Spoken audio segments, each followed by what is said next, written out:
How you holding up? I don't actually know.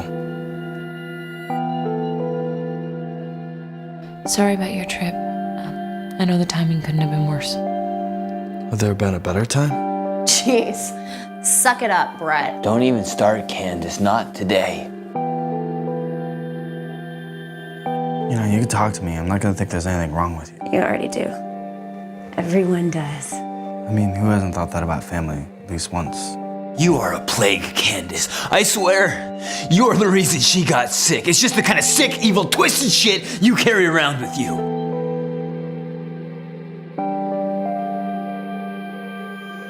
Look at her, Scotty boy. Look! Why? Because you haven't looked at her since you got here.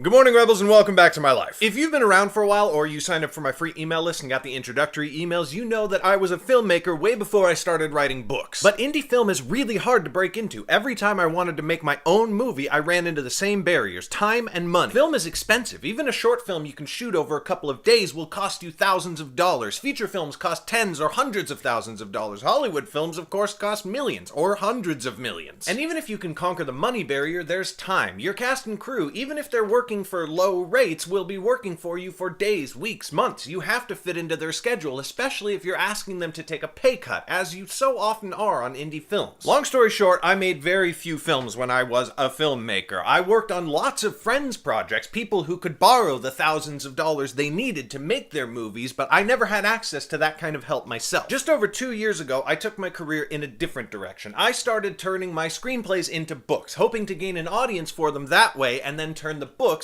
back into movies. Today marks the first milestone in that long road, with the release of my first short film based on one of my own ebooks, Unsaid. Unsaid is a deeply personal story, a highly fictionalized retelling of when my mother passed away. It deals with grief and loss and the things that we go through when the ones that we love move on. The trailer at the beginning of this video showed you a little bit of what it was like. If you want to see the rest, click the link in the description. Obviously, this is a pretty exciting day for me, I'm not gonna lie, but I'm actually more excited about what this could maybe mean for independent film. There are countless indie filmmakers out there in the world who are really good, probably a lot better than me. They could be the next Christopher Nolan or Quentin Tarantino or Peter Jackson, but they face the same barriers I faced when I tried to work in independent film, and the majority of them will never overcome those barriers. But no one has ever done this before. No indie has ever turned their story into a book, sold it on the open market, and then used that to assemble a crew and a budget and a location and turn their book back into their own indie film. If we can prove that this actually works, even if it doesn't make a lot of money, but if it just pays for itself, we could start a revolution in indie filmmaking, a freaking renaissance.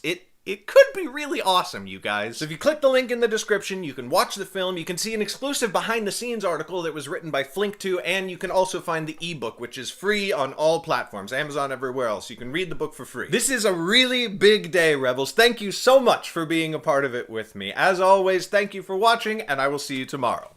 Maybe. Bye!